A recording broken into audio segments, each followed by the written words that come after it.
Продолжаем историю с нашей стройплощадки. Итак, после определения границ мы приступили к демонтажу старого забора, который еще не был у нас демонтирован. Некоторые столбы в рукопашную не поддавались, и мы решили прибегнуть к главному лайфхаку. Завели старенькую, но проверенную девятку и решили ей дернуть столбы. Для этого случая у нас даже нашелся старый трос. Зацепив столб к автомобилю при помощи стального троса, мы начали тянуть его. Но мотор в этой старенькой девятке был настолько мощный, что трос просто оборвался. Умели все-таки наши раньше делать хорошие машины. Но парни не сдались и решили попробовать еще раз. Авось и повезет. Тем более под капотом у этого автомобиля была не одна лошадиная сила, и уж очень хотелось ее куда-то применить. Трос в очередной раз порвался, и мы решили все-таки прибегнуть к помощи трактора, так как на участке нужно было вывести не только мусор, но и немного спланировать его. Пытаясь найти трактор, нас ждало одно разочарование.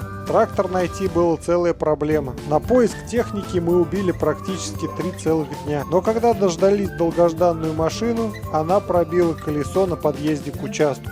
Но отчаиваться это не наш метод, и мы приступили к дальнейшему поиску нового трактора. Убив на это еще пару дней, нам все же удалось найти нужный нам трактор.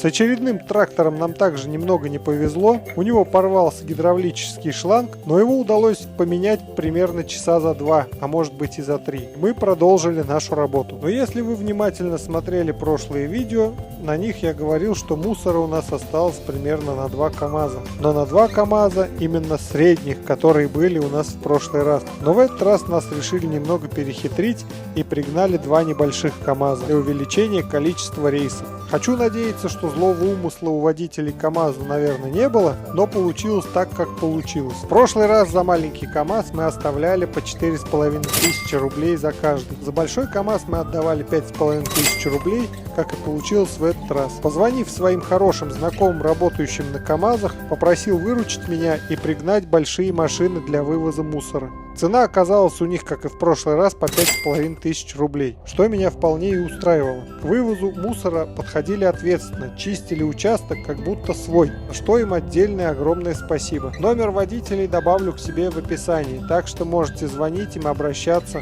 Ребята действительно порядочные, и с ними приятно поработать. По итогу с этого участка мы вывезли еще 4 КАМАЗа всякого мусора, хотя рассчитывал я максимум на 2. Отдав за 4 машины 21 000 рублей, я почувствовал, как карман стал еще худее. Но уверяю вас, это еще только начало. Благо с трактористом нам повезло, и он был на опыте. Резал грунт четко, даже не пришлось доставать нивелир. Глаз алмаз. А теперь время полезных советов. Перед началом монтажа фундамента рекомендую снять плодородный слой и отложить его в отдельную кучу, для того, чтобы потом можно было сажать туда газон, цветы или просто помидоры с огурцом. Ну что, подведем итог, сколько же потратили денег за трактор и 4 КАМАЗа. Трактор нам обошелся в 8400 рублей. Доставку до участка не включали, так как сказали, что я неплохой парень и грабить меня не стали. 4 КАМАЗа обошлись нам в 21 000 рублей. Итого, суммируем. 29 400 плюс 85 000 рублей. Получилось 114 400 рублей мы потратили. Если вам понравился данный ролик, подписывайтесь на канал, делитесь данным роликом со своими друзьями и знакомыми и пишите комментарии, что думаете по этому поводу. А мы, как обычно, не только рассказываем, но и показываем, сколько стоит построить дом в 2024 году.